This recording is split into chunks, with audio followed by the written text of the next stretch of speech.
Oh, um, That's how we start. that's how we get lit. All right, folks, welcome back. Episode 22 of the Ginge Ball Pod.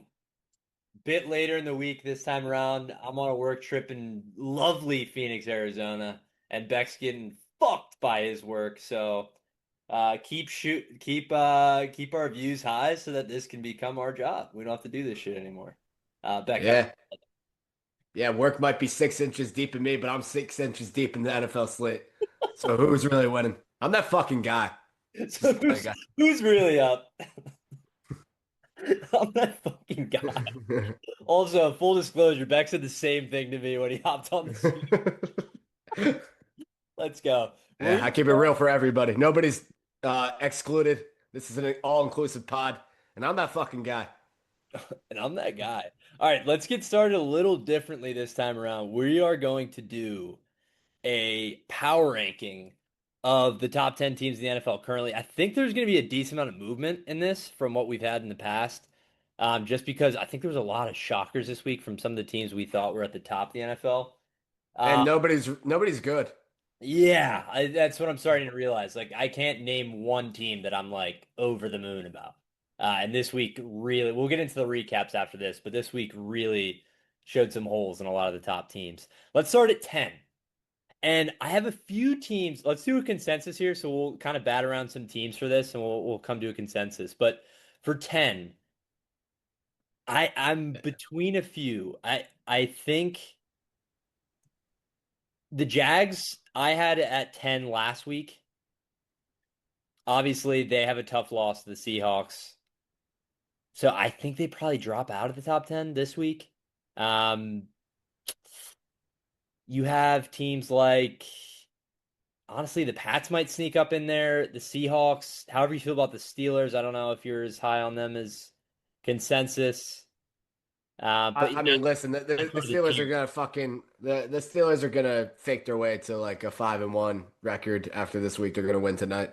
Oh, yeah. But if I'm putting them up against the Jaguars, like I'm not even sure how many teams I have in front. Like I gotta think about it a little bit. But like Steelers or Jags, I'm taking Jags, You got even with the Jags. drunk at the quarterback. All right, Yeah, all right, let's do it that way then. So let's just knock teams out. So you have Jags over Steelers, so let's get the Steelers out of the 10. yeah. Jags or Seahawks? Who would you I have? mean, we saw it this week. Yeah, I'll take the Seahawks. right. So I think the Seahawks are our 10. I feel pretty good about that. Yeah, I mean, I would argue them possibly higher, but yeah. Yeah, we can go back and switch this after we go through and just kind of have a list we like. The other team I think is in this sort of area is the Broncos and the Eagles, honestly, in like Uh, the uh, back half of the 10. I'm not moved by the Broncos whatsoever. Their offense has had like one good game this year. I'll give them two. We can count that Bengals game, but like the Colts game, they looked good, and then the Bengals game, they looked good. Besides that, dude, I'm not moved by this offense at all. Like 13 points on the Jets is disgusting, This and I'm gonna have to see more out of Bo next. I think this defense is definitely top three. I just I feel like what's their ceiling, man? They're a high floor team, very low ceiling. At best, they're gonna win a wild card playoff game with the right matchup, but. Is that top 10 nowadays? It may be in today's NFL, but it may be. All right, so here's the other thing. Do we have the Eagles above the Seahawks right now? no. No? Okay, so then they're in I don't. contention for that 10 too. Yeah, I kind of I might move the Seahawks up to 9 and the Eagles to 10. Are you good with that? I'm good with that. I mean, because I trust the Seahawks defense, especially at full strength, and then they're still not all the way back in the secondary yet. But Darnold's, like, I've seen a couple stats on Darnold this year that are really moving. Like, Yeah, he's uh, good. time he takes the throw, he's point 0.3 faster to get the ball out.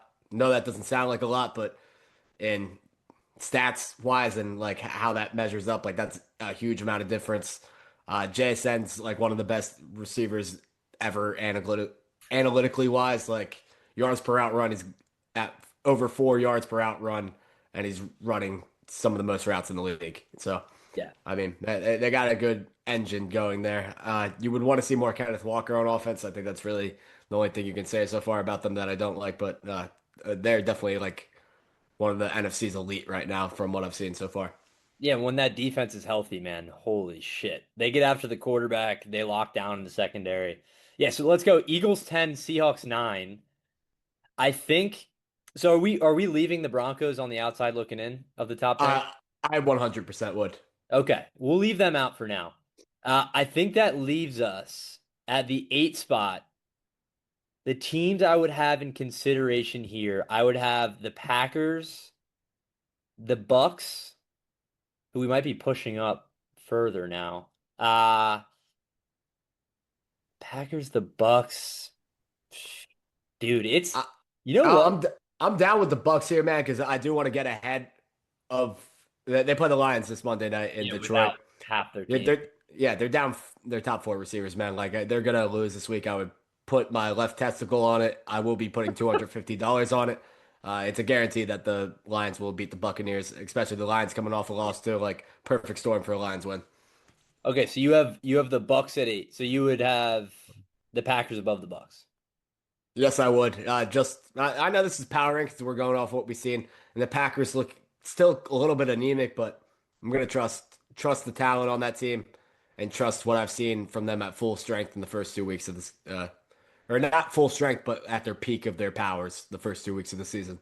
Yeah, I'm on the Bucks. I'm still like a little uh, Yeah, a I'm little just like creeped in out. between. Yeah, I'm just like I don't know if I can fully trust it yet. I know like the win over Seattle I thought was impressive.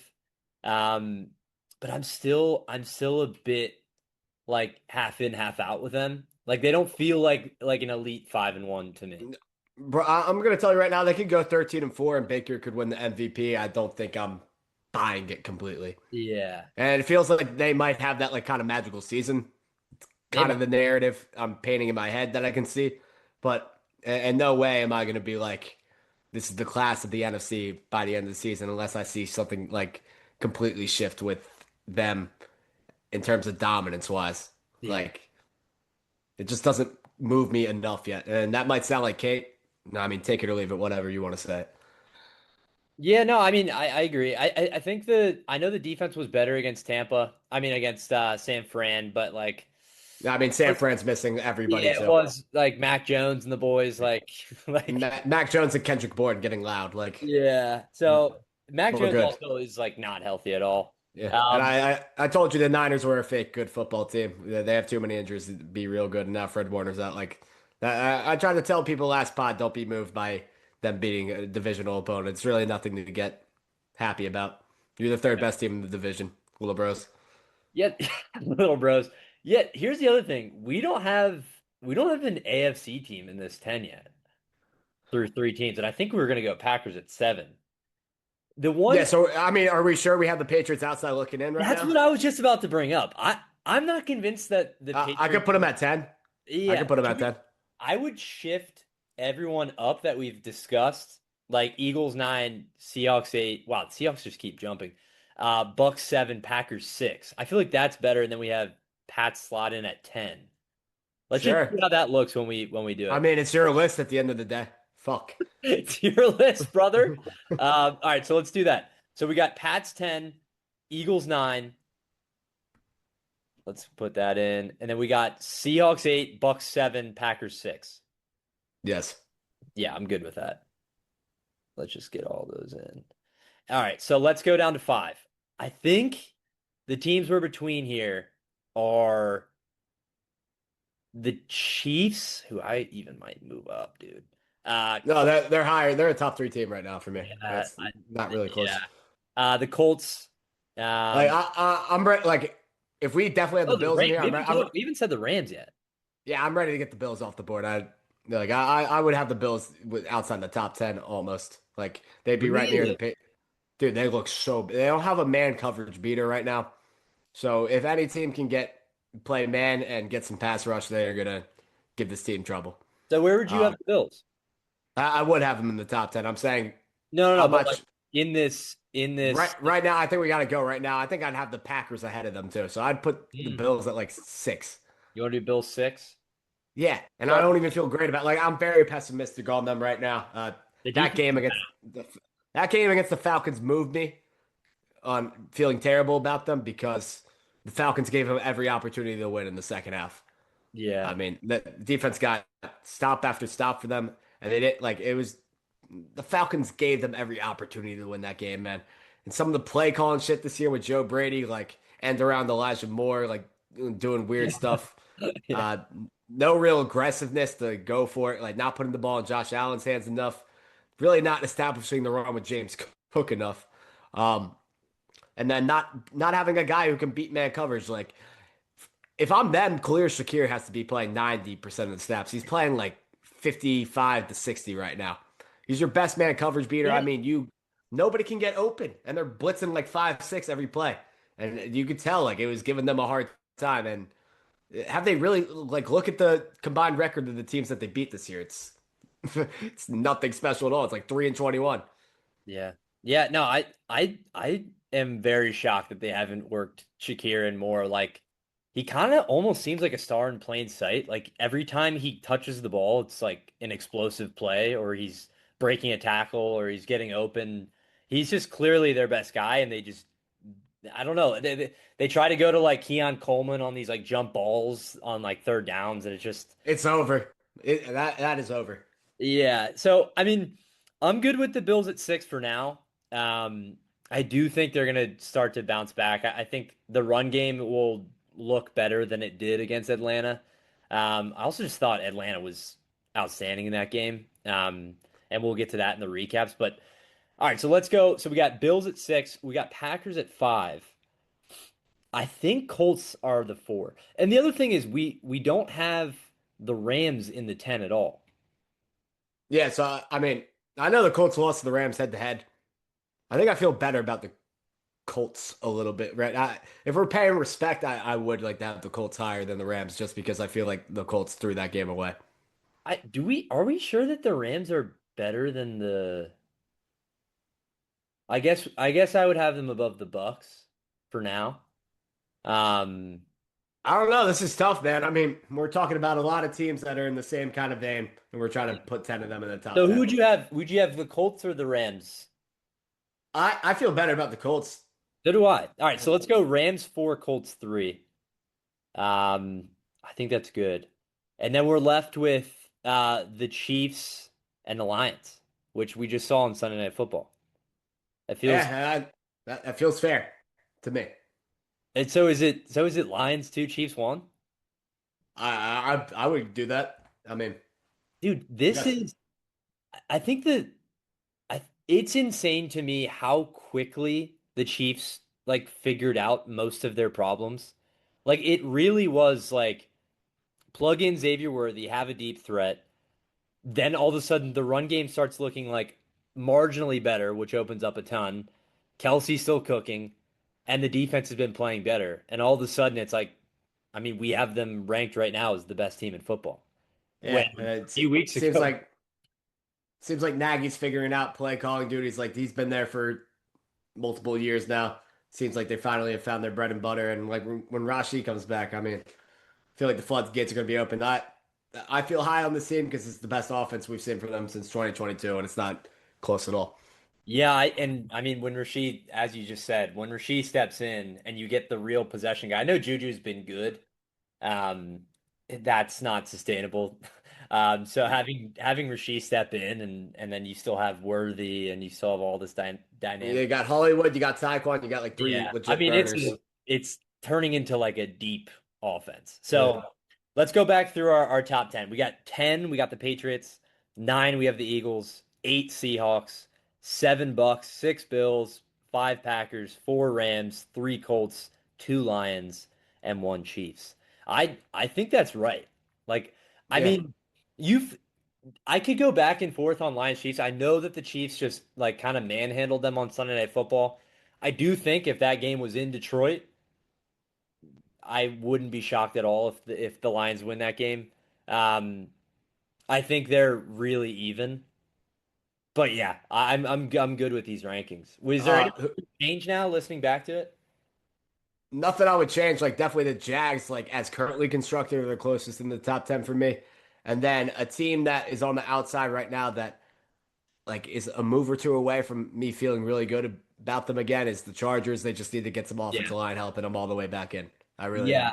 Yeah. I almost mentioned the Chargers when we were talking about the teams in 10, but honestly, when I did this exercise a few days ago, I had them down in like 14 or 15, especially after that loss to Washington. I thought that really showed a lot of their flaws without all. I know he's back in practice, so we'll see if that changes things. We still have Hampton out for them. So we're gonna have to see if Kamani Vidal is that guy again this week. Um, but yeah, I'm pretty comfortable having the Chargers outside the top 10 for now.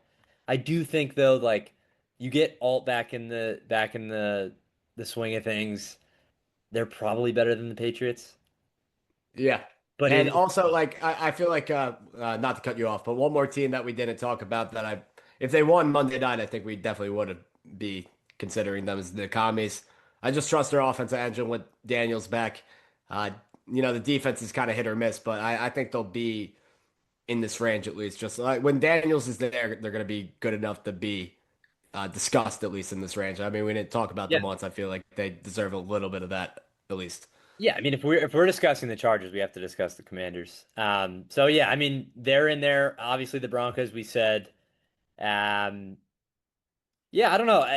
It's interesting because the Falcon, oh, and the Steelers, of course. I guess I I still don't think they've played anyone, Pittsburgh, and I know they're up 10-0 again. They're going to go to 5-1, and we've talked about this. And they play the Packers the week after, which will be a fun little matchup. Rodgers against Green Bay. But yeah, I mean, I'd like to see that defense against a better team just because I I feel like everyone's acting. They talked on the Fox broadcast after the game about like, oh, the Steelers defense is really starting to come into its own. And I'm just like, are they or are they just playing like some of the worst teams in the NFL? Like Yeah, I'm how about moved by them? it's a great group on that Yeah, side of the ball. bro, they'll finish 11-6 this year. They'll probably win the division. They'll probably lose in the first round. Oh, they'll definitely win the division. I mean, that division is awful. The Yeah, the Bengals are the second place team in that division, dude. uh, yeah. I mean, you never know with the Ravens. Yeah, Yeah, if you you're get right. Lamar. Let's not even discuss it. What about the Bears? You have any apologies for the Bears? Or gonna bring them up in top I 10 talks or no? Not bringing them up in top 10 talks. Let's be serious. But I do have some apologies for them. We will get into that for the recaps. Yeah, you and Troy Aikman remind me of each other. Both hated Yeah, on Caleb. Troy is getting a lot of heat for his Caleb Williams date, which is probably deserved. But yeah, I mean the Bears were good, man, and they, I mean, did they really deserve to win that game against Washington? I don't know, but they did. So I mean, and they got the payback for last year. I mean, it's probably just football karma at some point. So. But yeah, so I think I'm good with that top 10. I will post this on our Instagram account for those people who are not capable of just like listening to it and seeing it all in their head. I'll post this on the Instagram when this comes out. Yeah, for your low attention span fucks that can't focus for more than 5 seconds, we That's will like post it me. on IG for you. Yeah, that's me. People who are like watching TV while they listen in like on TikTok or something. Um, yeah, so that's our top 10. I want to try to do that going forward every week. So we'll try to start the episodes with that. But Or let's do get some just into some different like let's do a top 10 QBs power rankings next week. So I Ooh. can put Spencer Rattler in my top 8 and get everybody big mad. So I can put Spencer Rattler 3. So It'd be good again. crazy. Let's go. He had some words about Caleb Williams today in his press conference. Yeah, I Um, probably called him a bitch. but let's get on to the week 6 recaps. We're not going to do every game just because some of them were so dog shit that we don't think they're worth mentioning. Let's start Thursday Night Football though, because this is worth mentioning. This is worth discussing.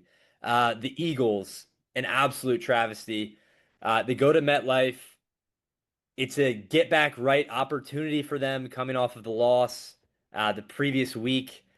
You kind of feel like all signs are pointing to them just sort of getting everything back on track, having that explosive offensive game, getting AJ Brown involved, and they just get embarrassed by the Giants. I mean, this was, for the most part, they looked in the first half like it was just one of those games where, the defense doesn't look good, but it feels like the Eagles are going to eventually just overpower this Giants team and win. They have the weird moment right before the half where Hurts runs and like loses track of the clock, and then they aren't able to get points. And then from that point on, it just felt like everything went completely to shit. And in the second half, they get absolutely dominated in the trenches. Scattaboo got busy with three tuds. He's CT maxing for them. And Dart looked good. He's kind of like it's the case of Jekyll and Hyde with him. Like week to week, you don't really know what you're gonna get. But this week we got the good version of Jackson Dart. I think that's in part because the Eagles couldn't get any pass rush without Carter in the fold. What'd you see in this one on Thursday night? Yeah, I mean, I think the Eagles' pass rush is definitely suspect. You got Darius Smith retiring. I mean, this team just kind of fucking sucks right now, and it's a product of them being like bipolar. Like their star players just kind of being divas. AJ Brown, like uh, him and Hurts' relationship. Like, is this going to be a thing we have to talk about every fucking week, or are we just making headlines up at this point? Who knows? I mean, is the play calling really that weird? Yes, it is. I mean, when you go and look at the route combination, it is truly that weird. Crazy.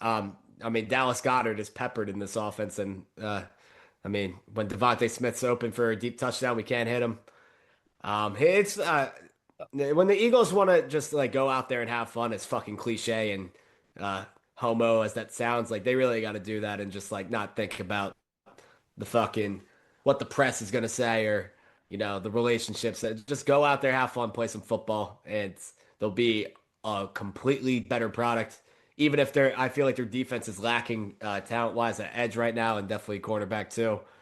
Um, it's just it's like they're going out there not having fun at all. That I can't believe I'm saying this because it sounds so corny even hearing it out of my own mouth, but it is what it is. I mean, you look at the other side, the Giants, they have like the same kind of feel as they did with Tommy DeVito a couple years ago, where the city has a pulse again. But this time it's matched by draft capital and Jackson Dart and talent and pedigree. And then Cam Scatterbo right behind them too. I mean, these are two talented guys who kind of feel like they are reviving Giants football. And it may be inconsistent this year. It probably will be without Neighbors. I mean, Wandale, he has his moments, but besides that, you got little Jordan Humphrey out there and Jalen Hylett. I mean, let's be serious with I mean, that. he was getting busy a But little bit on Ringo. yeah, no, I agree, and that just speaks to the fucking actual talent on the Eagles side of the corner side of the ball. Like it's not very good. That's a legit concern, and that's talent wise. It's the only really talent concern I feel is on the defense. Offense, they just got to get their shit together and stop being bitches. I mean, at the end of the day, that's what you got to say. But for the Giants, like I said, reviving Giants football, I like to see it, honestly. Uh, Not a huge fan of them, but I do like to see them be competitive. And I'm a fan of Dart and Scatterbo. I think they're likable, even as an Eagles fan. Yeah, I mean, I think you kind of hit the nail on the head with the Tommy DeVito comparison there. I do think this is a similar kind of vibe for them, and it was such a contrast in vibes between the Eagles and the Giants. Um, Drew Brees said this like weeks ago on ESPN. He said that the Eagles are the most boring team to watch in the NFL, and it's felt that way for a while now. And it does feel like the play calling's terrible. Um, but yeah, it does feel like this season because I was watching the game and I was watching the highlights and I'm trying to figure out in my head like why is it so different this year? Like I know there's guys missing, but why does it feel so different this year than it did last year? Like it was so dominant last year. And I'm watching the game and I'm just realizing that like there's a lot of like just guys out there on both sides of the ball because of some of these injuries. Like you have Adoree Jackson and Ringo now on the field at the same time. You have Epps playing a ton of safety. Like the D lines, Ajomo's asked to do a lot now. Like this is a defense that last year was filled with like all pro level guys. And it just felt like at every level of this defense, it was studs, studs, studs.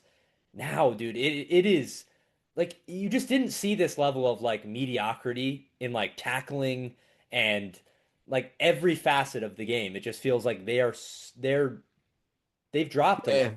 I mean, they're bad. They're bad right Yeah, now on that I side mean of the ball. that's not. Yeah, I mean it's Jamar Chase who scored for the Bengals. But yeah, I mean it's just a completely different team this year. And I don't know if that comes completely down to just injuries and availability of some of the guys, or that comes down to scheme and like what's going on behind the scenes a little bit. But yeah, Zadarius Smith retires out of fucking nowhere, so that's not going to help the case. Whether or not Howie tries to trade for an edge rusher, I'm not sure. I could see that coming, but Should just trade 2 picks for Tank Bigsby. yeah, I mean, that one's looking odd by the day, especially because this, as we've discussed and you've discussed a lot, the interior of this offensive line right now is just not holding up in the run game. So like using draft capital on another back is just like insane, especially if you're not going to use him. Yeah. Yep. Like he's not Unbelievable. playing well. Not, yeah, at all. Yeah. Like it's He's not even there to like they've like watch. tried to use him and it didn't work, and they're like, all right, Yeah. fuck it. It's like they're not using him. It's like AJ Dillon time. Yeah, I can't believe it, but The disdain in your face right now, yeah. But yeah, on the Giants side, I mean, if you're a Giants fan, this is all you ask for from like this group is just like signs that this is something. And I think they've shown enough that like I think you'd feel pretty good about Dart and Scatterbo. The only thing with Scatterbo is he's like very clearly going to be like brain damaged within a I couple. don't give a fuck. I honestly think he'll hold up pretty well in the NFL for Yeah, I some mean, reason. He just feels like the weird case where like, like fuck it, Gronk. he's just immune to hurt. Mhm. Yeah, I mean, he may be a case where like when he's young, it just doesn't matter at all, and he's just like invincible. And then in the end, like when he's old, it could be like really bad. Uh, but I for his sake and for the Giants' sake, I do hope that he remains in the lineup because he's fun as hell to watch. Um, but let's move on. We're gonna skip Broncos Jets because that was an absolute shocker. Let's go straight to Seahawks Jags. This was a matchup that I was really looking forward to because I'm very high on the Jags despite some of my grievances with Trevor Lawrence, which continue after this week, especially after what the Seahawks defense did to them. Um, Darnold and JSN, as you said in the power rankings, is an elite duo right now. They seem to be getting whatever they want. What do you see from this game? And then the Seahawks just kind of taking control of this one.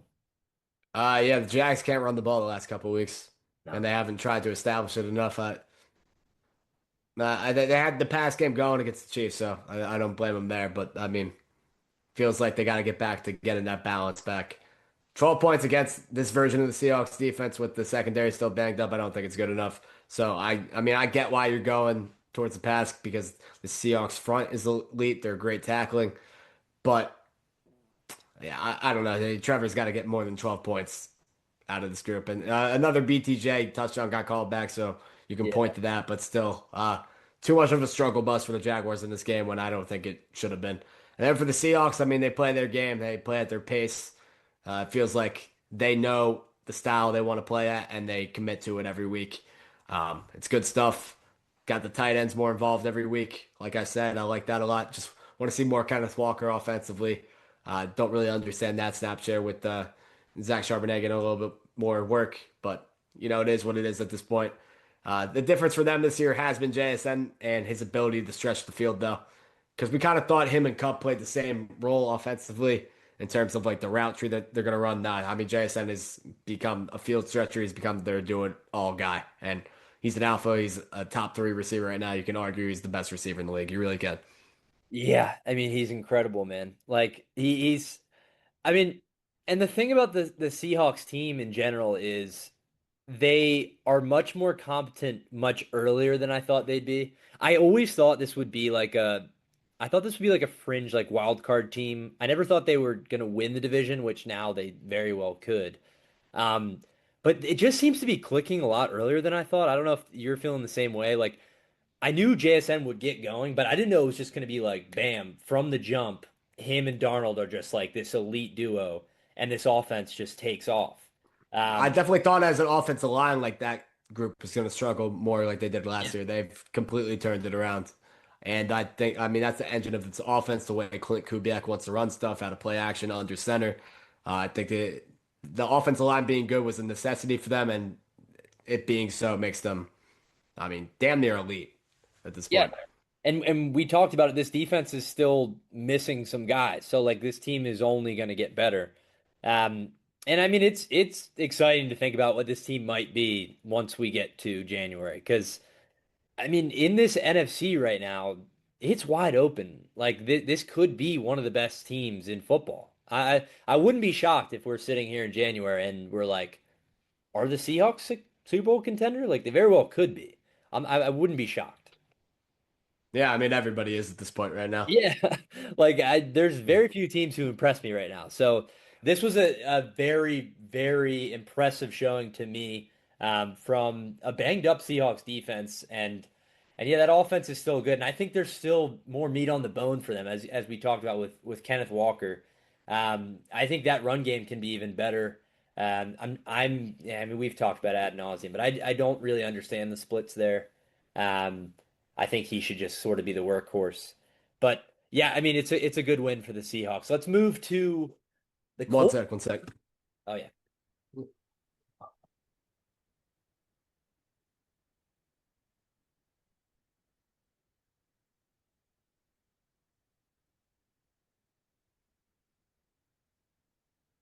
let's go. What do we got? Sorry, big bro. Let's do it. You got the sucker. We got the sucker on deck. Hold up everything. Let's go.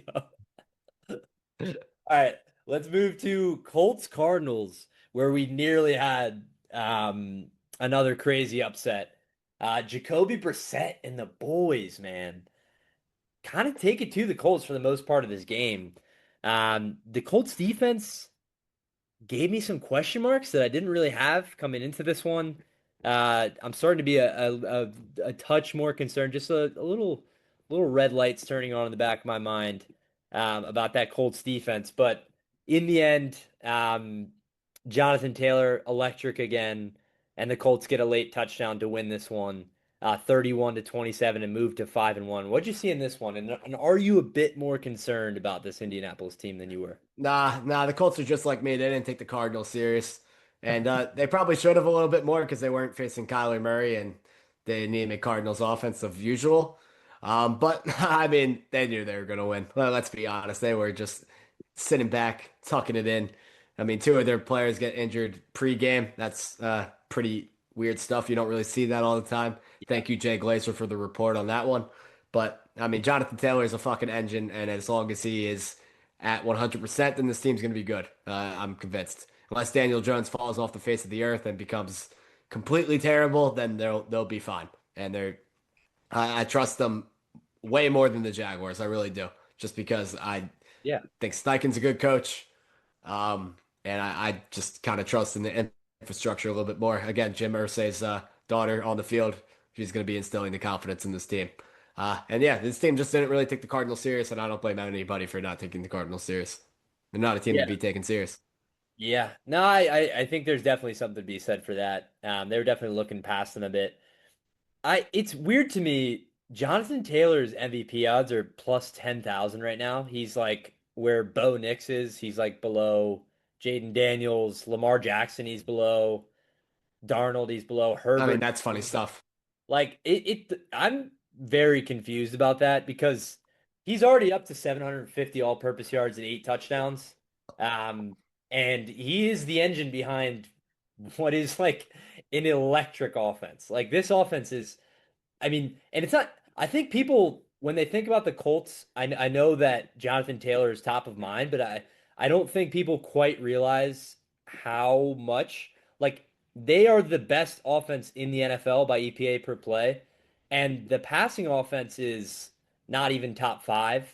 It's just their rushing attack is so elite, like so hyper elite behind that offensive line and Jonathan Taylor. And and I love like even like Amir Abdullah gets a little bit of juice here and there, which is kind of fun for them. Him But still being in the league's insane work. yeah, just like a jump scare every now and then. It's like, oh shit, Amir Abdullah for 7. What the fuck? But yeah, so I think in the MVP odds, it's crazy to me that he's not getting a little bit more love.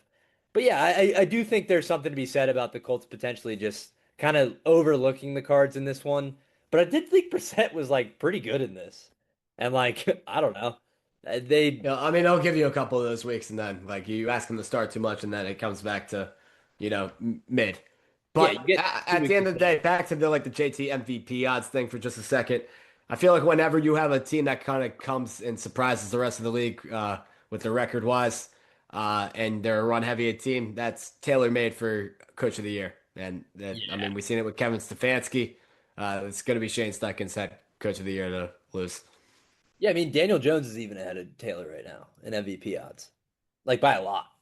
Yeah, So great. that's the other thing is they'll always give the quarterback the MVP over the running back, even if it's like Derrick Henry and Ryan Tannehill.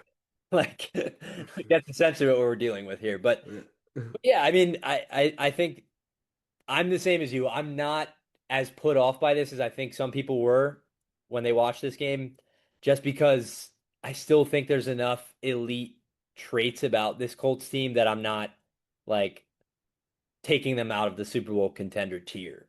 Um, the defense was a bit worrying, and it is a group that I think gets a bit boosted in a lot of people's eyes by like some of the takeaways they had early on in the season.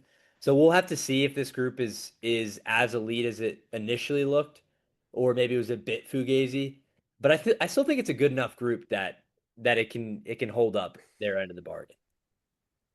And then, Amen, brother. Let's move on to another great game. One that I didn't expect to be a great game. I kind of expected to be a little bit ugly, but Cowboys Panthers was absolute cinema.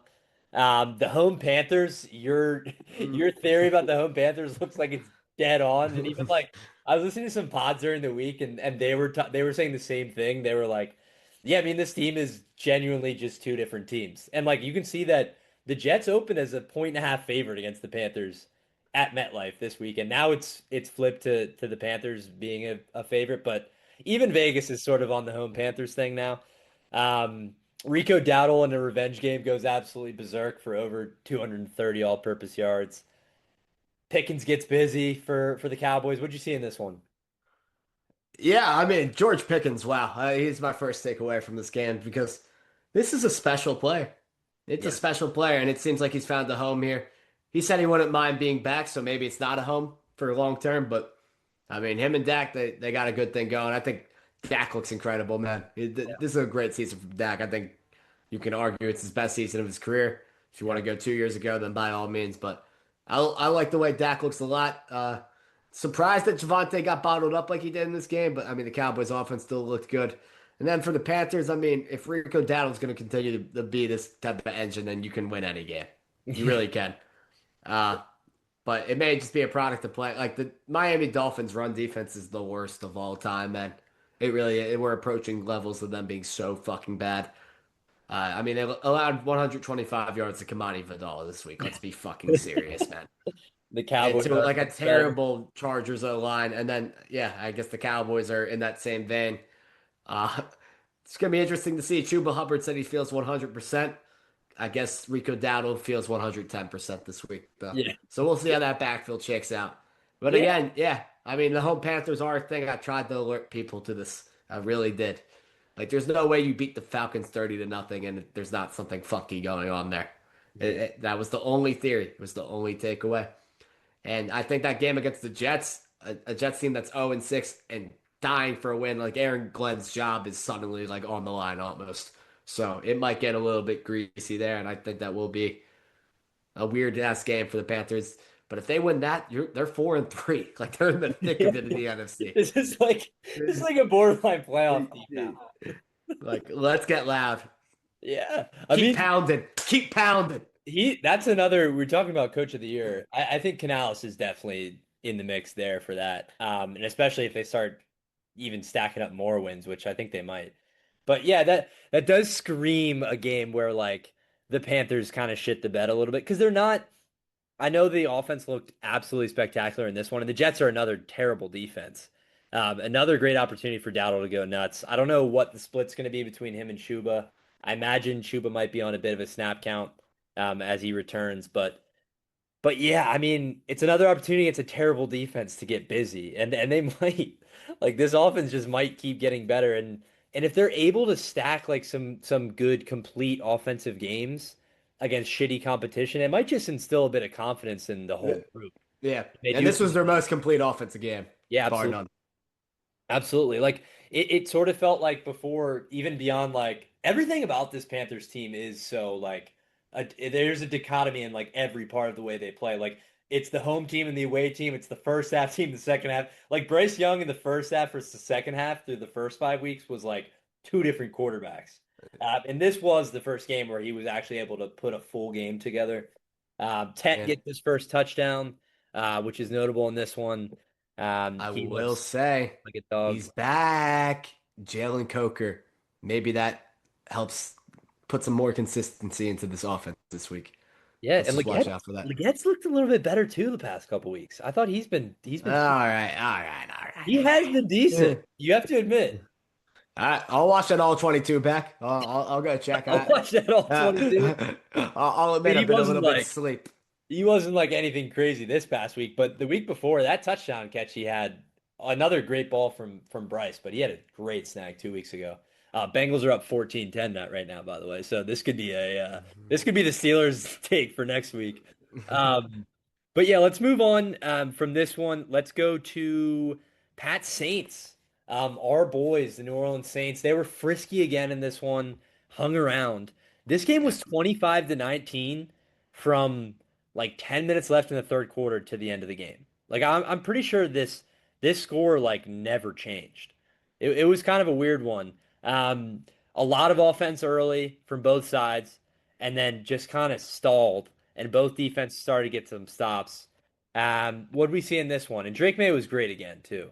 Yeah, I mean, it's always cinema when you get to watch the two best quarterbacks from the 2024 draft class duke it out.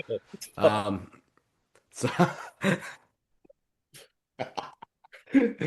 I mean, Rattler might be in the combo for top three, though. Let's be fucking serious. Yeah, I mean, my boy gets let down by his receiving core again. I mean, that dime to Olave that's dropped, it's just fucking sad shit, man. It really is.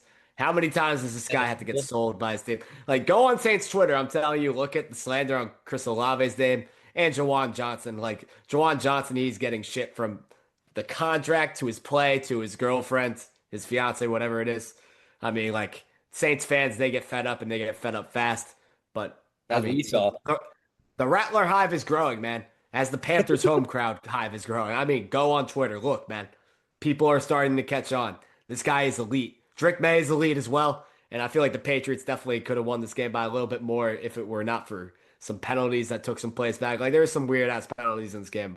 Don't get me wrong. But God damn, man. Like, can somebody make a play for my boy Spencer Rattler? I need to see Shaheed a little bit more involved, but Yeah. I'm good on Chris Olave, man. I really am. I'm good on Jawan John. I need those brothers to. We need a weapon here. Let's use the guy we traded two fourth round picks for. You know his name? Two Devon fourth Vele. Devon Vele. of All the right. Broncos. Yeah, 28-year-old second I year was gonna wide say he receiver, was the 6'4". oldest rookie of all time. He's their type of guy that they need. He needs to be getting 2 to 3 red zone targets a week. He's a fucking problem, and he's a great possession receiver, and that's the type of thing they need right now. He should be on the field way more. He's playing like 10% of snaps. Come on. Come on. Yeah. I mean, he also had the Olave fumble where he goes up and mosses the DB. And Just then sad. The and then selling of fumbles Chris Olave this down. year has been sad to see. Yeah, I mean, the thing with him is he gets peppered. So he puts up some pretty gaudy numbers. But yeah, I mean, definitely some inconsistency with the drops and the turnovers. But yeah, I mean, I thought it was a good game for both quarterbacks in this one. Neither team could run at all. Um I I still don't really know what the Pats are doing with the Travion thing. He was a lot more involved in the run game this week but still not only 9 carries. Uh, I So mean, I'm at the point where I'm asking, is he even good?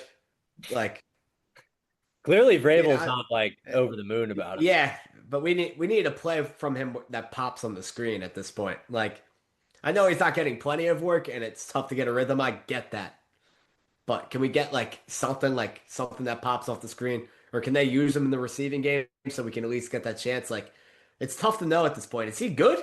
It's a question. It is a Yeah. question at this point. It is well, the thing is Vrabel is so like trenches and blocking coded that like his deficiencies, which the pass protection stuff with Travion in the first few weeks, I was kind of like, do we really care that much? And then I started watching some of the clips of him like pass blocking.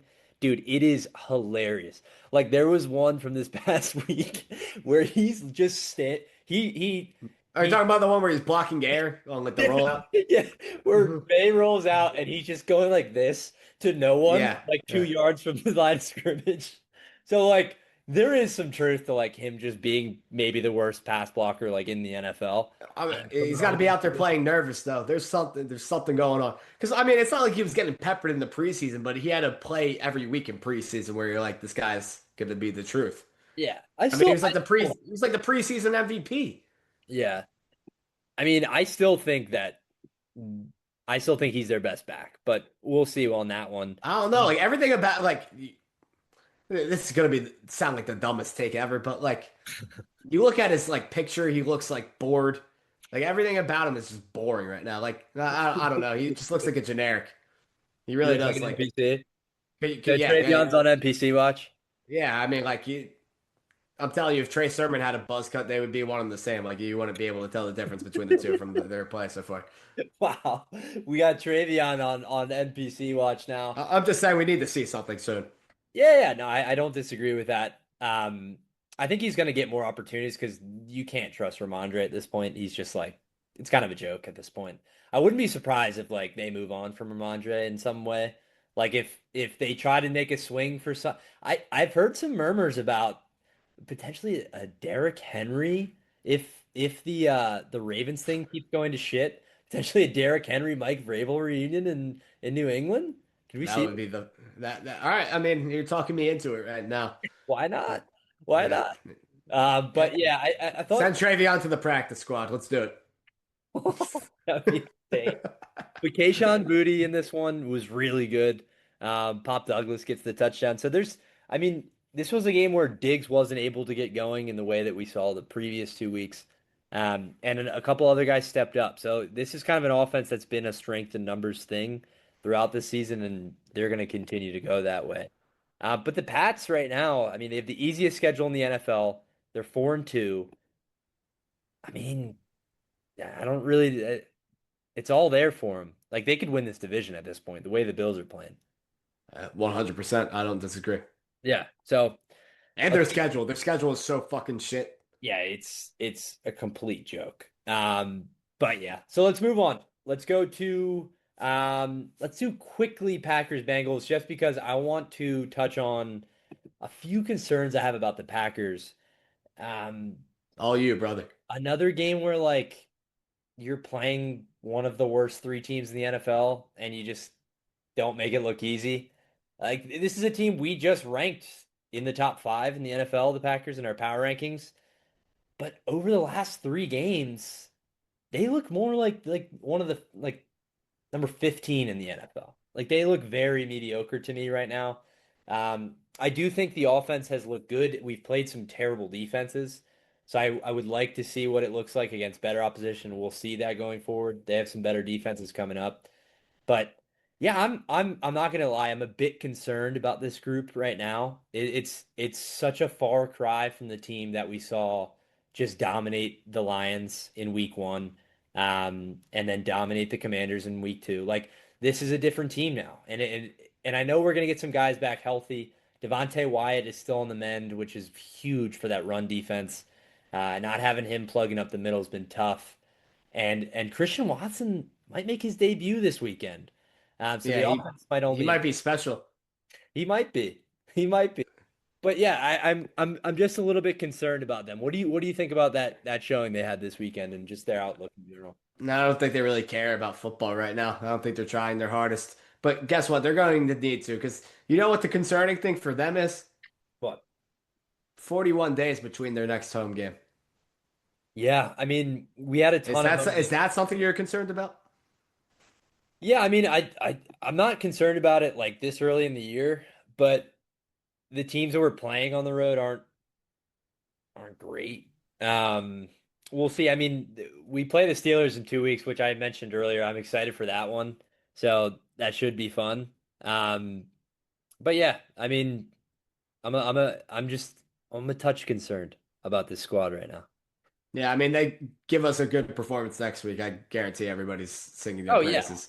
and So we're playing the I, Cardinals with probably Jacoby Brissett. So I think they might be just the most played down to their competition team in the league. And, you know, at this point in the season, I don't really.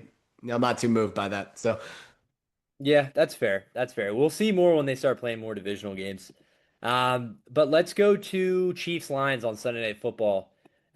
This was a bit of an eye-opening one for me, not because that the Chiefs won. I wasn't shocked by that, as we discussed on our previews. I think you laid it out that had the Chiefs come into that game 4-1, we probably both would have picked them, which is probably fair.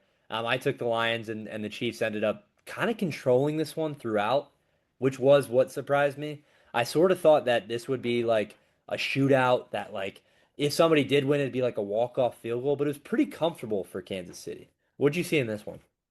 yeah, just some moments in this game, like the Lions not being able to cash in a touchdown on that first drive, I think hurt. It was a good first half though. Like I think the Lions played at their pace, and then the second half, right when the Chiefs went down and scored to start the half, went up 20-10. It was kind of GG's at that point. Even though the Lions cut it to three at the end of the third quarter. I don't know. It just never felt like the Lions were going to win this one. And it felt like definitely Amon Ra's worst game in a while. Yeah. They got JMO going a little bit, but I don't know. Like if just think the Chiefs are a very good team. I do. Um, Yeah. I'm moved by them, and the Lions defense continues to, first drive they have not been good this year. The only first drive stop they've got all year is against the Bengals, and Jake Browning pretty much gifted that one to them. So, I mean, you start from behind. Run game wasn't great in this one either. No. So, I mean, it's our two top teams in our power rankings. So Yeah, I mean, I'm not like that concerned for the Lions going forward, just because I do think the Chiefs are probably the best team in the NFL as we discussed. But um, yeah, the run game's been an interesting one this season because as we talked about, it kind of felt like Gibbs and Montgomery were like going back and forth on who was having a good game and who was kind of ghosting. And this week they kind of both did. So maybe there's a bit of inconsistency in their run game right now. Um, and yeah, the Chiefs, it is crazy to me still. I know we already discussed this, but just like the how quickly they were able to just like figure everything out and just plug and play guys back into the lineup and look like the team they were a few years ago again is kind of crazy to me. And maybe we've talked about like they're not being the clear top team in the NFL. Maybe it just is that simple that they're just back to being that team again. yeah, I mean, I'm telling you, the Jags lost the game they lost to the Jags the week before Monday Night Football. They threw that game like Yeah. it I couldn't have been less moved from that game from drunk Trevor Lawrence out there. It's just like you weren't gonna get me to overreact to that ever. Trump Trevor Lawrence. I did overreact. I was like all in on the Jags, dude. If they won this week, I would have been like telling everyone they're winning the Super Bowl. But yeah, yeah. I mean, I thought they were the better team against Jacksonville a couple weeks ago, and they looked great on Sunday night. I think this was the first game where you saw sort of what this team can be. We've seen it like in spurts throughout the season, even when they were banged up. Against the Eagles, when they were completely banged up, they still looked solid and like had chances to win that game. So yeah, I mean, this is the Chiefs that we've been waiting on, and they might just be back. Agree. Agree, agree, agree, agree, agree. Agree, agree, agree. Let's go to the Monday night games. A couple of pretty surprising outcomes in this one. Let's start with Falcons Bills. The Bills got manhandled basically in this one. The Falcons jumped right on them in the first half, went out to a 21-7 lead at the break. Penix was good. London was dominant. And Bijan was a dog as always. What did we see in this one?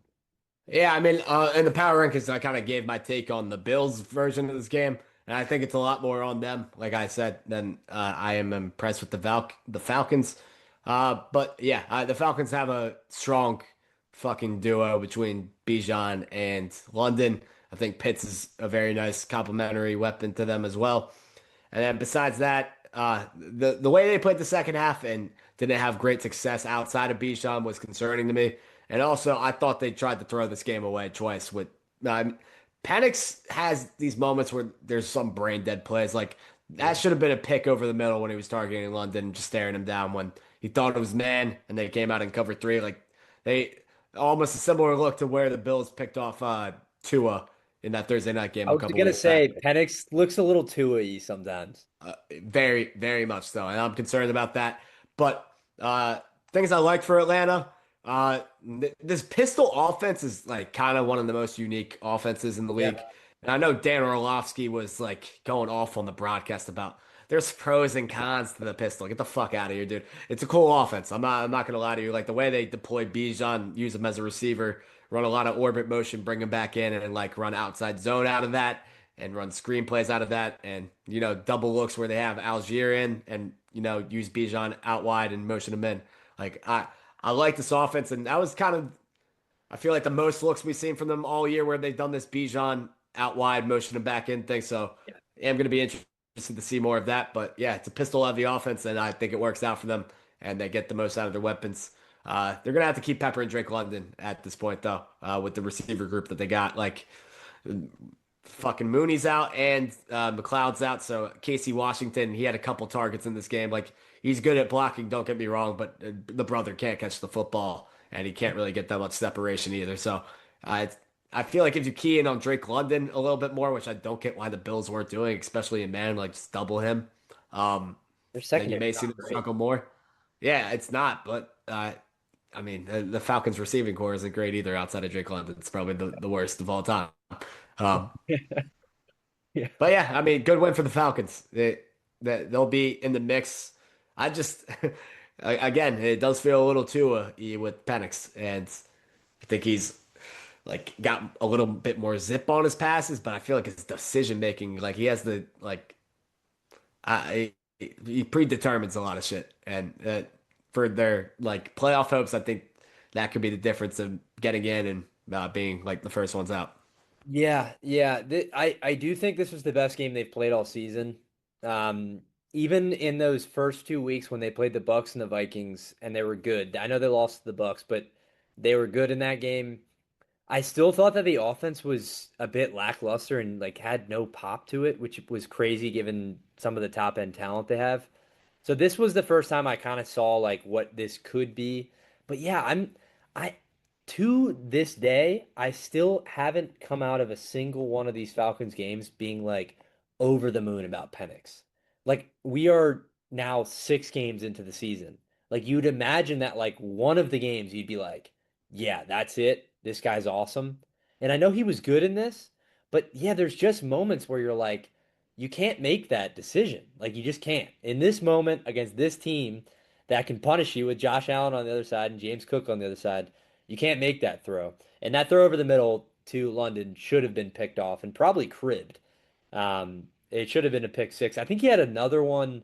Didn't he have one in the red zone too that was almost Yes, because picked they off were by throwing a lot on that last drive when they're up seven and yeah. like they're milking the clock out, which was it was weird because I mean Bijan was getting everything he wanted at will, and I mean it didn't really make sense. And yeah, there was another kind of boneheaded throw, but didn't come back to bite them in this one. But that stuff that you gotta keep tucked in the memory and kind of project for the rest of the season. That's why I'm scared of them still.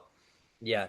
Yeah, I mean, I think they're a good team. I think they're a wild card team. I just it's been we've talked about this every single week with them. It's just like until I see Penix look very good for a full 4 quarters, I'm not going to be like picking them in a playoff game. Like I really don't care who they play in the first round. I'm going to pick against them because I just don't think that like when the stage is the brightest that he will be making the right decision on every play. I just don't think he's going to do that. And he could prove me wrong over the course of the season. And maybe when you bring Mooney back in, you work in Pitts even more than they already have. He only had 3 catches in this one, but he was pretty electric in the open field. Um, there's still room to grow here. I did think it was weird how much they used Algier like towards the end of this game. It kind of felt like he had like the one touchdown, and then it kind of felt like they were like riding him after that, and it wasn't really working, but they just stuck with it. So I don't know what Zach Robinson was doing there, but maybe that's something that they go away from going forward because they have the Mhm. best running back in the NFL. But yeah, I mean it's a solid Falcons team. I thought they would have a chance in this one. Um, but Yeah, I mean, going forward, I'm gonna have to see Penix be a little bit better. Let's go to the second Monday night game. The Bears get a kind of a strange win over the Commies. A late turnover for the Commies, and the Bears turn it into three on the other side and win it. What do we see in this one? I mean, this is two straight Bears wins where they're very un-Bearsy like wins. These are games that they would lose last year, undoubtedly. And, and they got the breaks in this one for sure. I think the Commanders, I mean, they spot the Bears 13 pretty much. The Krosky Merritt fumble and the Daniels pick in the red zone to give them a 13-0 lead. And then they dominate this game, going up 24-16 after that. And then they kind of just take their foot off the gas and they fumble the ball away again. Granted, heavy rain when that fumble happened late in the fourth. And happy for Jake Moody. Yeah, dude. Thought thought Caleb had enough moments in this game. Like he looks good 75% of the time, and then there's just like that 25% that's still lacking. But definitely a much improved team, and the running game in this one, like they're Yeah. blocking, best blocking game of the year for them. Thought Swift had his moments. Thought Manungai had his moments. Like if again, this team's going to be their success is going to be predicated on how much they can pass off of their run game to me, and Yeah. that was the story in this one. Yeah, I think this run blocking group for and especially since Darnell Wright's gotten back healthy, this is a good run blocking group. And we talked about how much they still had to grow, especially with Swift not being able to sort of see a lot of the gaps that this interior of the offensive line was providing, and he was much better in this game. In the receiving, that was the other thing. You could even factor that in where that receiving touchdown he had was just a complete miscommunication on the Commanders' defense, and I think they had like a backer slip or a safety slip on that left side of the Yeah, field. you also can't get broken on that move. Like it's the most Yeah, obvious. Like I'm not going inside at all. I'm staying upfield. I'm gonna he hit you just with the stayed stick on type that of like sideline. that. Yeah, You can't get beat by that move. That's not like it's not an elite move at all. yeah. Terrible like angle and everything on that. But But yeah, so I mean, I think it's a, this one honestly to me. I know it. I think you are right. This is a game that the Bears last season would lose. And you even think back to like the game that they lost to the Packers when they get that field goal blocked on like the last play, but they like dominated that game. Like that's sort of the inverse of what happened here. Like the Commanders dominate this game and then they sort of fuck it up in the Bears' favor. And it sort of feels like a couple more of those breaks are going their way. I thought their record last year, I know I'm very quick to jump on the Bears case. I did think their record was a bit worse than they actually were last year. I thought they were a much more solid team than their record showed, and maybe that's like all they need is like a few breaks here and there going their way, and they could be like in the mix. At least right now, it looks like they are. yeah, I mean they started last year 4-2 as well though. So Yeah, so the wheels could like yeah, everything could, and yeah, DJ Moore went to the hospital after this one. So yeah. I Did he like something happened with his testicle? Yeah, I don't know, man. Like, Like he went to the hospital like like directly we're after not getting really a great report on that. I saw like some murmurs that like his balls might have like popped. his balls I might mean, have popped. like uh, not what like what happens when like your ball like literally fucking like Bursts yes like like a what's that called? testicular. I don't Yeah, know. like kind of felt like that might have been the case. I Yeah, I mean, mean there hasn't been much reporting on like what don't shoot the messenger, but like don't weird get the groin messenger, injury. but DJ Moore's balls popped. Yeah. Yeah, but I mean So I guess that's my bit for the week, but like that's half being serious. I'm not. no, I No, mean we'll see what's to come. Jay Glazer, please confirm that, big bro. yeah, I think they did say that. I think CBS had a report. I'm looking up now. It says that it was mostly precautionary. So he's day to day. So I don't think it was anything too serious. It is labeled as a groin injury, which is pretty funny. Um, so I mean the ball poppage is still in play there. But but yeah, let's hope our boys got both of his still intact. Um, let's look ahead to week 7. It's a pretty good slate this week. We have the first because we're doing this later in the week. We have the first game of the week underway here. The Bengals are up 14-10 at the half right now. Are we picking this still? Or No, we're not picking. I mean, we could pick at that. You want to pick at the half? yeah, It's kind of feel like like that's we'll live Bruce bet this here. one. Yeah, All right, who do you got? It's 14-10 Bengals right now in Cincinnati. give me the Bengals. Rodgers has thrown two picks already, I'm pretty sure. Give me the Bengals. Give me the Bengals. You got I Bengals? believe. Yep. I'm gonna go Steelers. I think they come back just because the Bengals are so bad. But oh, it's 17-10 actually. I haven't been able to watch very closely, but yeah, Rodgers has two picks at the half. Flacco has two tuds. I saw the one to Chase. I didn't see the second one. But they've turned both Rodgers turnovers into points. Yeah, here's an idea. We make this worth a half a point, so there's no chance we end the season Okay. tied. I'm down for that. I'll add a little note. Oh, and let's also say last week I won by one. So now the season series is 52-51. It's like Yeah, dead this even. is gonna be this is gonna be a good finish, It's gonna folks. be Let's set up. just All right, so I'm gonna say award half point to them. Let's go to Rams at Jags. Rams are a 3-point favorite. They might be without Puka in this one. I think they probably will be. I thought that was an interesting line. This is in London too. So what do you think for this one? I, I want to pick the Jags so bad. It's just like the fucking Trevor will and give me the Rams. Like I will be picking against Trevor. I will be. Any game that's a toss up, I'm picking against him. Yeah, I don't think that's a bad way to go about it. I'm going to take the Jags because I think without Puka, it could be really tough sledding for the Rams offense, especially if they can't get the run game going against the Jags defense. And London's kind of like a home game for the Jags now. They've played so many games there now Shout because out Omar Khan. yeah, yeah, because he like owns Fulham, Yeah. who's playing my boys Arsenal on Saturday too. Um, Also, weird thing with this game, the Rams owner, Stan Kroenke, owns Arsenal and the Rams, and the Jags owner, Khan, owns Fulham and the Jags. Saturday morning, Arsenal plays Fulham, and then Sunday morning, the Jags play the Rams. I Is it? that had to be like set up ahead of time. Yeah. Is this the next great NFL rivalry? Some are asking. We got Khan versus Kroenke Uh, in London. well, Uh, we need a post game brawl, Brian Branch style. let's go. Yeah, Jesus, we should have gotten into that, man. Yeah. Yeah, Brian Eh. Brandt, what are you on about, man? You'll take that suspension, thanks. One game. Yeah. Yeah. Let's go to Eagles at Vikings. The Eagles are a 2.5 point favorite. Who do you got? Give me the Wentz vehicle. Just like the Eagles might struggle in the.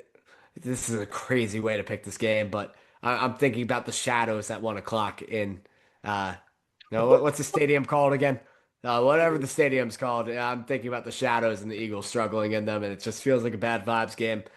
Wentz revenge game, like everything about it. Just I get weird vibes from this, and I think this will be the Eagles hitting rock bottom. Will be this game. They'll lose this, and then they'll figure shit out after this. Okay, so you think like we get the week of WIP just being a nightmare, everyone shitting themselves, Correct. and then it figures Correct. itself out. Yeah. Yeah, I could see that. Um, JJ McCarthy has practiced the last 2 days, which might go in the Eagles' favor if he plays. 100%. I'm changing my. Please write in It's quotations. limited though. Yeah, if JJ plays, I am picking the Eagles. Okay, I'll put that. If JJ plays, Beck's on the Birds. Uh, I'm gonna take the Birds either way. It's funny that you had US Bank Shadows as like your reasoning there. I love that. It is like a real thing. Um, the Eagles can't lose this game, man. I'm less confident that if they lose this game, they'll be able to get out of this. Um, I have like some genuine concerns that like might be a bit longer term with this team. Like this defense is scary to me a little bit. yeah, Like they need rock bottom though. Like that's how they this team might operates. They like need to fucking to feel feel it the all out. yes. Yeah, And they like an might actual consider. productive team meeting can come out of this instead of like a fake one that AJ Brown said didn't happen, but Saquon said Yeah. that like that weird shit like that's what I can't have. Yeah, and Jalen Carter's gonna be back in this one. So I mean, Is he good? That's a question. yeah, is he good? Like in football? Yes. I mean, where has he been this year? Yeah, The disappearing act of Jalen Carter has been quite insane. I mean he hasn't played much. It's been so what? It's 6 games. He was suspended one for spitting on Dak. He's injured this past week, so he's only played 4 games. Probably hasn't been 100% in two Yeah, of. but yeah, been a complete ghost. We'll need to see something. Yeah. Are we, so we got a Jalen Carter. We're giving him the work here a little bit. He needs to feel the floor falling too. Telling you, they all do. Yeah. I mean, it might just be that they need like a little bit of a. I mean, I don't know if this past week wasn't a reality check already. Like they might have already been at rock bottom this past week. Like that was. I mean, probably as bad as it could get from like a. Nah, losing to Carson Wentz would be worse, I think. Yeah, yeah. I think especially just optically, that's really bad. Yeah. I mean, like at least you lost to a vibes team last week. If you lose to just like one of the mediocre versions of the Vikings, like Yeah, and let me tell you, Flores has his defense humming again. Like, dude, Isaiah Rodgers might be like a first team All yeah, Pro this year. yeah, his revenge game too. Like there's some juice Yeah, for some guys in the Vikings here. yeah. There's a lot of storylines. I'm I gonna mean, go Justin Eagles. Justin Jefferson nuclear game, like it's a Oh fuck, you're really making me want to go Vikings. I'm gonna go Eagles. But I'm gonna stay. I'm gonna stand pat. But I would not be shocked if the Vikings win this one. And I think Vegas, the line being at 2.5, kind of indicates that they think the same. Let's go to Pats at Titans. I think I know where we're both going to go with this one. Pats are a 7-point favorite. yeah, I'll take the Pats. Be interesting to see what the Titans' new interim coach if they show any sign of being like halfway decent at football or they're just the worst team I've ever seen.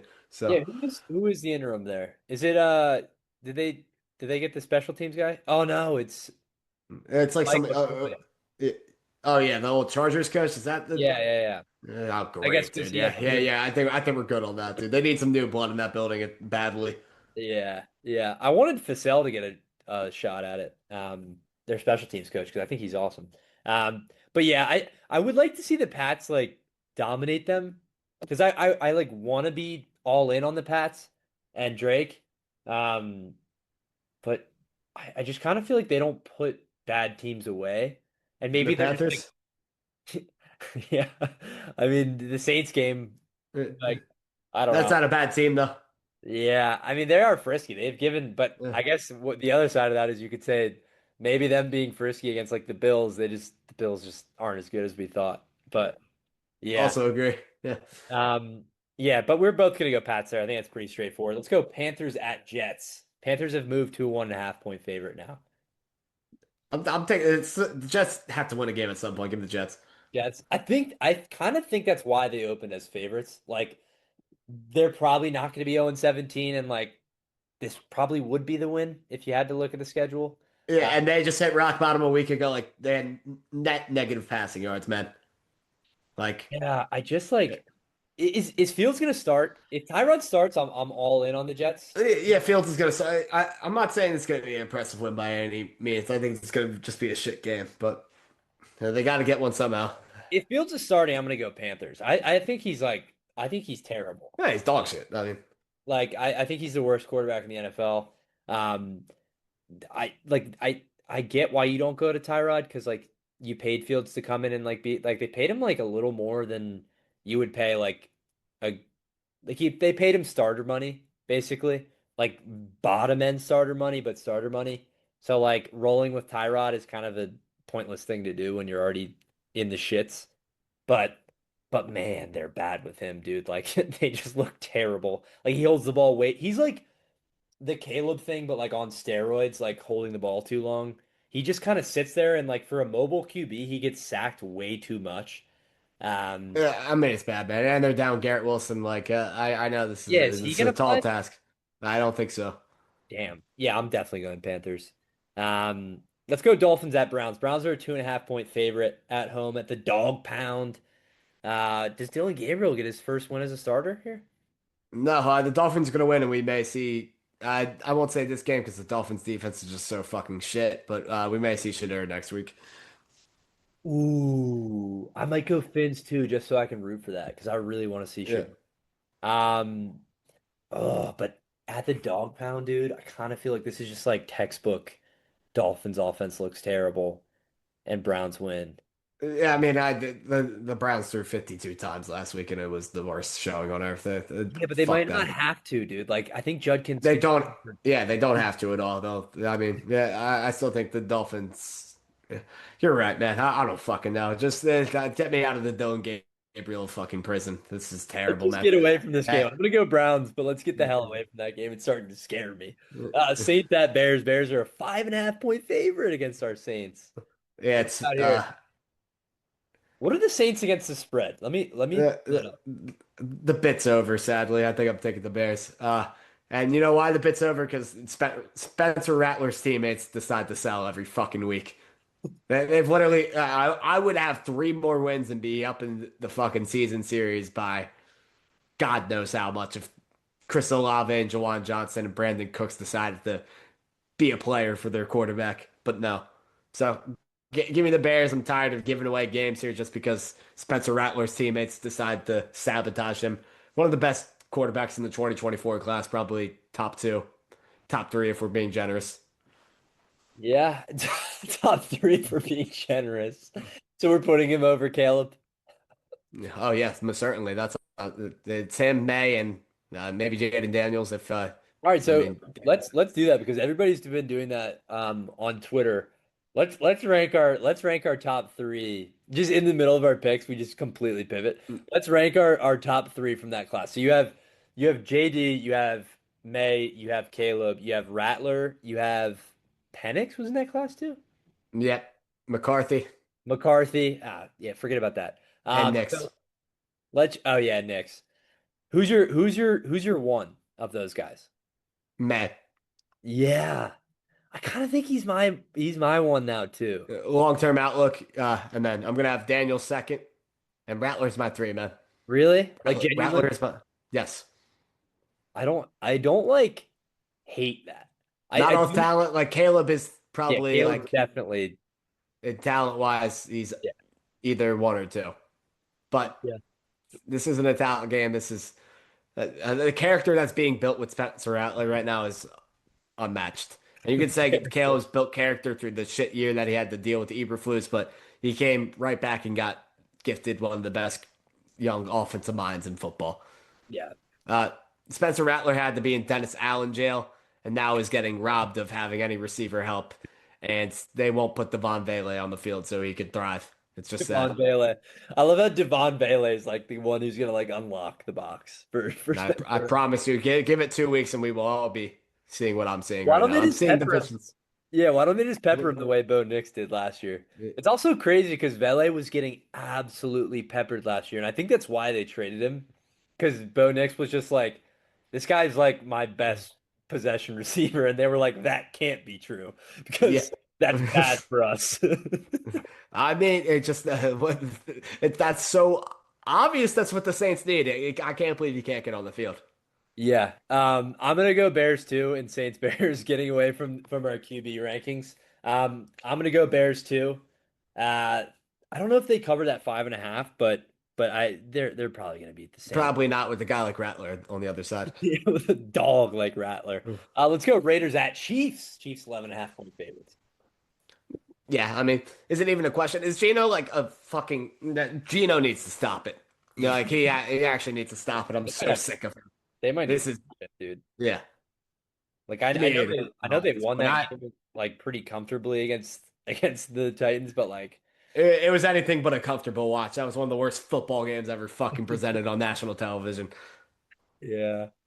Yeah, I'm gonna go Chiefs as well. They're gonna blow them out. This is probably gonna be like, I mean, you get Rashee Rice back too. Like this is probably gonna be an absolute annihilation. These are two teams just like on complete opposite ends of the spectrum. Yeah, this is like Pete Carroll retire at halftime type of Yeah, game. Like, dude, I'm so sick of everybody he on might the have staff. it. Yeah, Like Jacoby Myers is gone ghost. Like Trey Tucker's like literally the number one option. Like what happened, dude? What happened to the preseason optimism I had for this team? It's so fucking sad. what happened to the Dante Thornton I used to Yeah. love? Um, Yeah. Yeah. let's All go right, to let's move on. Yeah, let's definitely move go that. to Colts. That was deeply triggering for some reason. Yeah, it was a lot of PTSD there. Mhm. Let's go to Colts at Chargers. Chargers a 1.5 point favorite. Surprisingly. Yeah, is this the game the Colts get got? No, I'm not sure. Let's ride the Colts' magical start to the season. I just trust what they have as infrastructure more right now. I feel like, they're not really missing anybody on the offensive side of the ball. I'm not trusting Kamani Vidal and his 124 rushing yards against the Dolphins. I feel like that's just a product of the Dolphins.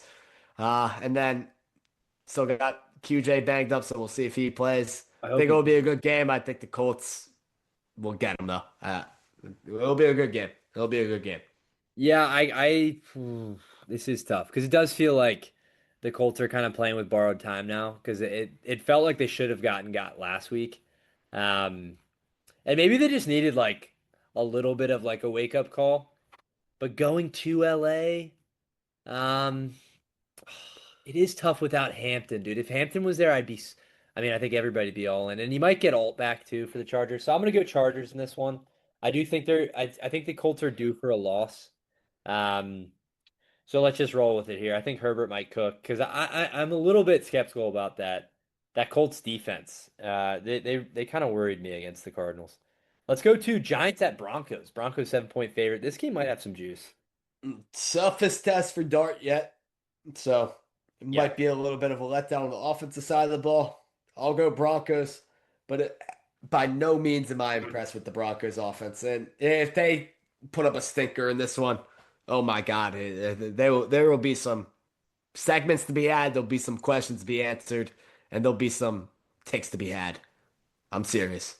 there'll be some ticks to be had. Yeah, I mean, the one thing I will say is like the Giants have looked better against good teams, weirdly. Like their best games are against the Chargers and the Eagles, and then they looked absolutely terrible against the Saints.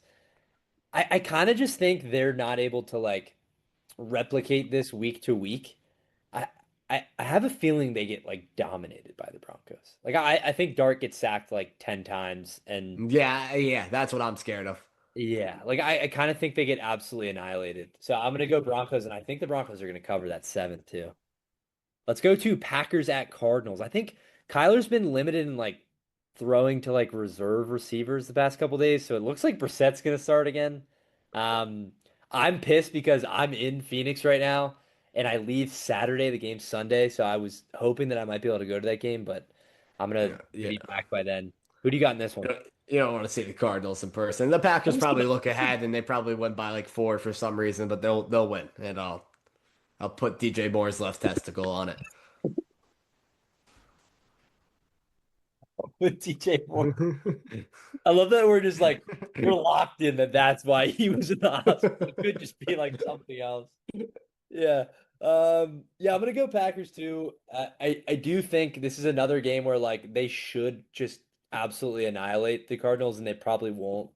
Um, this will be an interesting Marv is still in concussion protocol too, so this could be like a really, really thin Cardinals offense. I would expect McBride to get like 15 catches in this one. Um, Maybe Bam Knight gets a little busy again. But yeah, He's banged up too. is he really? Yeah. They have like what is it like Michael Carter and the boys going into battle this week? Yep. Yeah, that screams they're going to be leading that game in the fourth quarter. Yep. Like this Yeah, is got what the it. Packers do. I don't know what it is, but like they don't get up for these games. So I think they just need to play like the Lions every week. But I'm gonna go Packers. I could see them not covering that 6.5 though. Let's go Commanders at Cowboys. This one's gonna be really fun. I think this is gonna be Yeah, I was just gonna say this is gonna be the best game of the week, in my opinion, just yeah. entertainment wise. I think you can half of the Cowboys games this year are probably gonna be in this kind Yeah. of regard, just because points are gonna be scored on them, and their offenses look so damn good that they're probably gonna score them back. And it's not like the Commanders have looked like a juggernaut on defense at all. They're pretty fucking trash on defense as well right now. Uh, I think I'm going Cowboys. So am I. I am Yeah. too. And what do you like about them against the Commies? At home, kind of feels like a must-win game after you lose to the Panthers. Uh, feel like they know their backs against the wall. Doesn't feel like the commies are in the same spot, and if they are after this, or if they do lose this game, they will be in that same spot as the Cowboys are right now at 3-4. Uh, so I just think the Cowboys have a little bit more juice going in. Commanders receiving core is so banged up right now. Like we're seeing Do you Yeah. know Chris Moore's been in the NFL for 9 years? Like, Yeah, dude. He had a touchdown. yeah, I know he's been around. He had a couple 100-yard games back in 2019 too. I was going through his whole log of his career. Yeah, like mystery. I never knew he existed till this year, but he's been around the block. I mean, Luke McCaffrey's made some plays. Yeah. Jacoby Lane or Jalen Lane, excuse me. Yeah. I mean, He's but back here. I don't trust it enough right now. And then, uh, you know, their backfield's a mess kind of too. Like Bill from week to week looks great and then looks bad. I just kind of I don't know, man. I'm going Cowboys. Tough division game. They're at home. That's the deciding factor. Yeah, I really wish this was a Sunday night game just because I think this is going to be like 45 to 38 or something. Yeah, that would be good. The over's at 54 and a half. I think like I would definitely hammer that.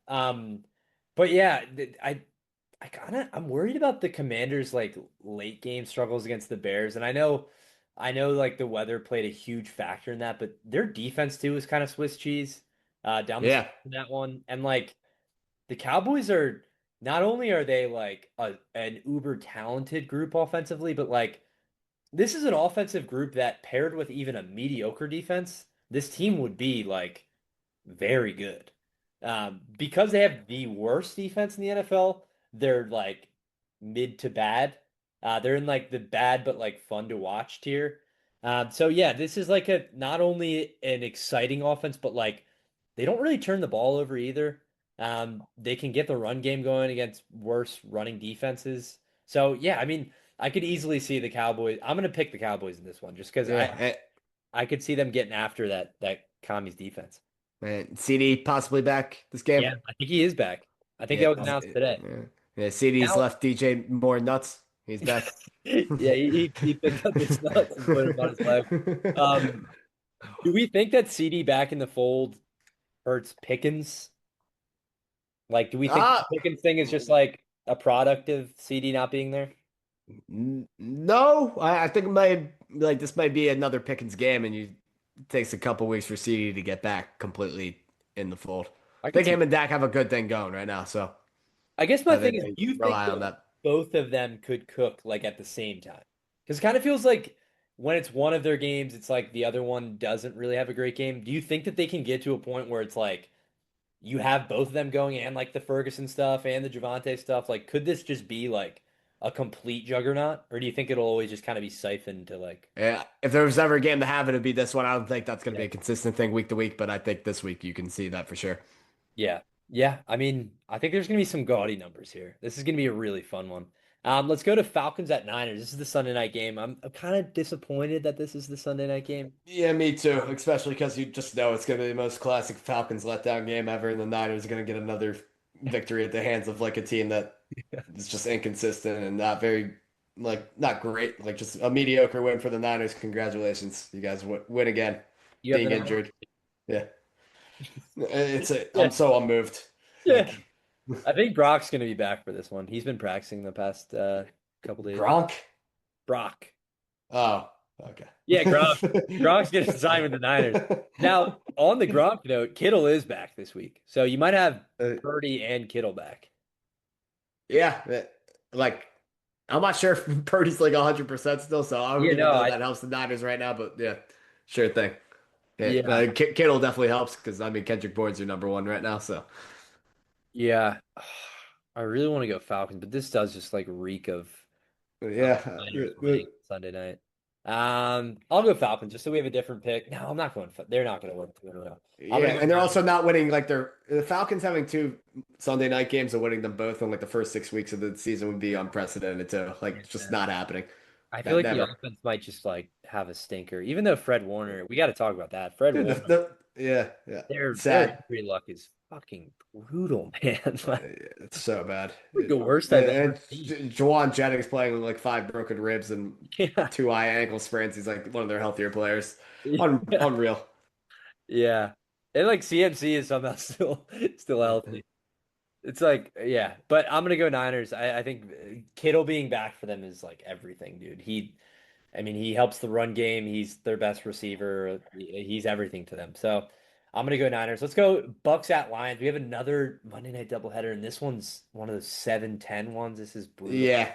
last week was like the perfect Monday Yeah, night doubleheader. Like that's it how is good. two good games and two time slots that make sense. This is not it. But good game to start it off. I'll take the Lions though. Yeah. Yeah, I mean the Bucks just no Igbuka, no Godwin. Um, Yeah, they're due. I mean, they're due for a loss. Evans is back in practice, but he's probably not going to play. He was non-contact today.